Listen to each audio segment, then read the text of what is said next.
कहानी कैसी थी कमेंट जरूर करना। बारिश की तेज आवाज, सुनसान सड़क और आधी रात का वो सफर जिसने एक आदमी की पूरी जिंदगी बदल दी। कहानी शुरू होती है उत्तराखंड की पहाड़ियों में बसे एक छोटे से कस्बे से। साल 1998। अमित, एक सेल्समैन, रात देर तक काम करने के बाद अपनी बाइक से घर लौट रहा था। मौसम अचानक बिगड़ चुका था, बिजली चमक रही थी और सड़क पर दूर दूर तक कोई इंसान दिखाई नहीं दे रहा था। अमित बार बार अपनी घड़ी देख रहा था। अगर जल्दी घर नहीं पहुंचा तो आज मां फिर डांटेंगी। वह हल्का सा मुस्कुराया, लेकिन तभी उसकी बाइक अचानक बंद हो गई, सड़क के बीचों बीच। अरे यार, अभी खराब होना था। उसने बाइक स्टार्ट करने की कोशिश की, लेकिन इंजन ने जवाब दे दिया। तभी दूर अंधेरे में उसे एक पुरानी हवेली दिखाई दी। टूटी हुई खिड़कियां, जंग लगा गेट और अंदर जलती हुई एक पीली रोशनी। अमित के पास और कोई रास्ता नहीं था। वह धीरे धीरे हवेली की तरफ बढ़ा। जैसे ही उसने दरवाजा खटखटाया, दरवाजा अपने आप खुल गया। अंदर एक बूढ़ा आदमी खड़ा था, सफेद कपड़े, झुका हुआ शरीर और अजीब सी ठंडी मुस्कान। आ जाओ बेटा, मैं तुम्हारा ही इंतजार कर रहा था। अमित थोड़ा घबरा गया।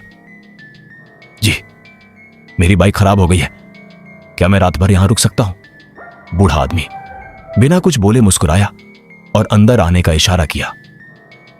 हवेली अंदर से बेहद अजीब थी। दीवारों पर पुरानी तस्वीरें टंगी थीं, जिनकी आंखें जैसे अमित को घूर रही थीं। कमरे में अजीब सी बदबू थी और पूरा घर बिल्कुल खामोश। फिर अचानक ऊपर वाली मंजिल से किसी के चलने की आवाज आई। थक थक थक। अमित ने डरते हुए पूछा, ऊपर कोई है?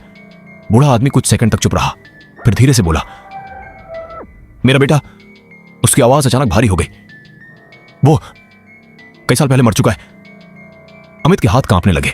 उसने तुरंत उठकर बाहर जाने की कोशिश की, लेकिन तभी पूरी हवेली की लाइट चली गई। चारों तरफ अंधेरा और फिर ऊपर से किसी बच्चे की हंसी सुनाई दी।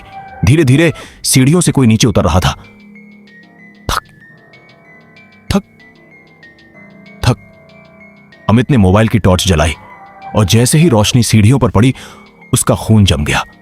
सीढ़ियों पर एक छोटा लड़का खड़ा था, सफेद चेहरा, काली आंखें और पैरों के निशान उल्टे। अचानक वह लड़का मुस्कुराया। आप मेरे नए मेहमान हो? अमित डर के मारे पीछे हटने लगा। तभी बूढ़ा आदमी उसके पीछे आकर खड़ा हो गया और फुसफुसाया, हमारे घर से कोई मेहमान वापस नहीं जाता। अमित पूरी ताकत से दरवाजे की तरफ भागा। बाहर तूफान और तेज हो चुका था। वह बिना पीछे देखे सड़क पर दौड़ता रहा। सुबह गांव वालों ने उसे सड़क किनारे बेहोश पाया। जब अमित ने उन्हें हवेली के बारे में बताया तो सबके चेहरे पीले पड़ गए। एक बुजुर्ग आदमी धीरे से बोला, वो हवेली 20 साल पहले जल चुकी थी और उस आग में एक बूढ़ा आदमी और उसका बेटा दोनों मर गए थे।